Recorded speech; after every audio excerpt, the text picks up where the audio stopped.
Hi everyone, welcome back to the ScrapbookPal YouTube channel. I'm Sarah and I am going to be making a card with these gorgeous honeybee stamps Owlloween set. I have the stamps and the dies. Right here I am going to start out by doing a bunch of stamping. I went ahead and grabbed the cute little ghosties, a couple of the owls, and the Owlloween, Happy Owlloween sentiment. Here I am stamping my ghost with Distressed Oxide in Lost Shadow. I'm going to go ahead and wipe those off, and then I'm going to put them up and move on to my sentiment and those little owls. I'm using VersaFine Clair Nocturne ink. I will go ahead and clean these off and set them to the side and continue on stamping. I have a bunch of pre-cut 4 1/4 by 5 1/2 pieces. I think I say this a lot, but it's something that I keep in my stash. So when I'm making cards, I have things that'll fit in my MISTI. Here I'm using ground espresso to stamp the tree. I'm stamping it multiple times so I get a really good cover on it. I wipe down my stamps with these water wipes so that there's no alcohol to dry them out or anything. And then I'm grabbing multiple inks. I'm going to set the stamps aside for now, and I'm going to grab out a couple of the dies. Love them. I'm going to sit this over the tree and go ahead and fussy cut. I'm going to run it through my Sizzix really fast compared to actual fussy cutting. It actually has 2 different dies for just the tree. I only use the one because I had stamped it already. I'm going to go ahead and use the dies and go ahead and cut out these owls, and then I'm going to also place the dies over the ghosts. These dies work extremely easy. It's awesome. And the cool thing is you don't necessarily have to use the stamps for everything. You'll see that here in a minute. I don't actually use the stamp for the moon, but I do use the die for the moon. There's 2 circles. There's one that's an actual circle, and then one that has like the divots for the cute little craters on the moon and everything. I'm using that right there along with 2 of the clouds that are on the dies. But you can also layer the trees, which are on the dies, and there's also just branches that you can cut out. So I thought that was really awesome. I went ahead and cut everything out that I was planning on using. So I went ahead and cut the moon and the clouds and stuff like that out. Here I'm taking my panel for the front of my card, and I am cutting it down to 4 by 5 1/4. Because I also have some paper from my stash. It's a mirror cardstock. It's in black, and I'm going to use that just for a little border around the outside of mine. So here I'm going to mess around with my background, and I'm going to use Distressed Oxide and Seedless Preserves, Villainous Potion, Uncharted Mariner, Black Soot, and that's it for the background. I'm also going to pull in one of the Tim Holtz Distress Spritz in Wilted Violet, and then Distress Mica Stain in Empty Tomb, which you'll see here in a minute. I'm just trying to get these to merge together a little bit. The longer it sits and it actually dries, it does mellow out some. So, I mean, it kind of looks like a hot mess, but it's okay. It's going to mellow out.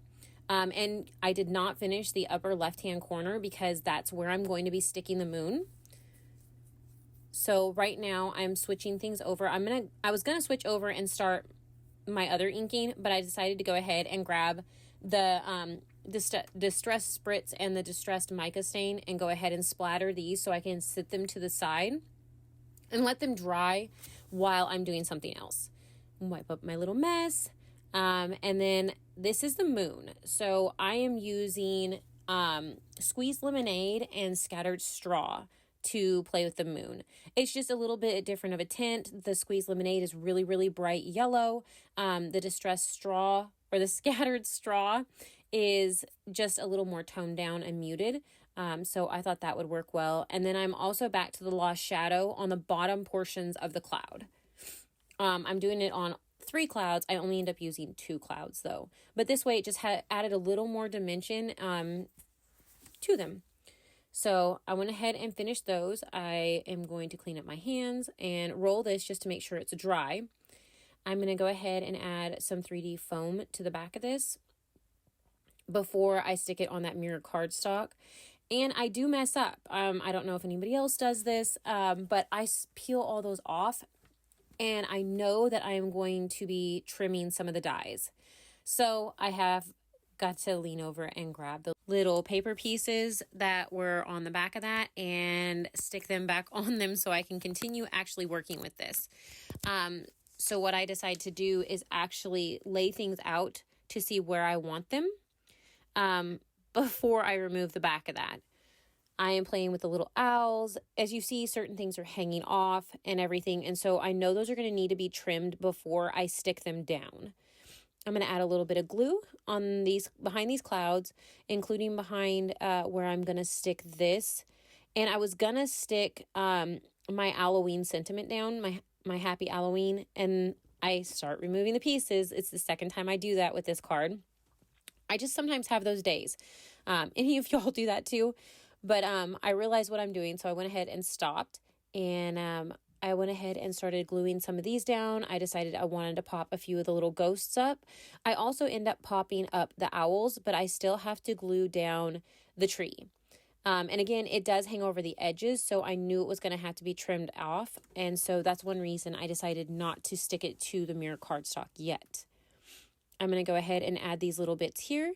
Stick that down, pick it up from my desk, and this is where I'm going to go ahead and trim everything, and then I will be able to move on and go ahead and stick things down to that mirrored cardstock.